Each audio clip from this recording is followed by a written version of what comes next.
Good morning everyone. Ayan, dahil hindi na ako nagpa-practice mag-drive, naisipan ko ng magbago ng routine.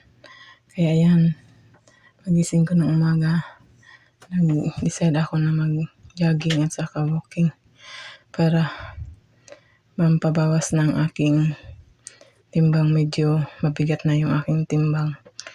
Sobra na, kaya naisipan kong magbawas na lang muna. At hindi naman ako pinapayagan magmaneho. So kaya yan muna ang aking bagong routine. Ayan, maganda yung umaga dyan kasi wala masyadong sasakyan, wala masyadong taong naglalakad. Kaya na-enjoy ko yung pag-walking at jogging ko. Hindi ko sinama yung baby ko kasi tulog pa siya nung time na yun. Saka sobrang lamig, hindi niya kakayanin. Kaya ako lang mag-isa nag-jogging at saka walking. Katapos lang ng ulan yan. Kaya medyo basta ayan nga.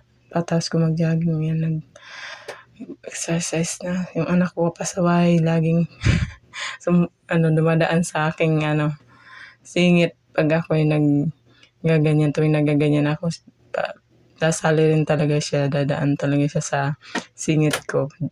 Papansin talagang bata niya.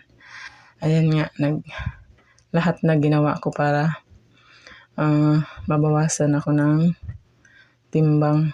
Sana mag-work it at makayanan pa. Thank you guys for watching. At keep support. God bless everyone. Thank you. Bye-bye.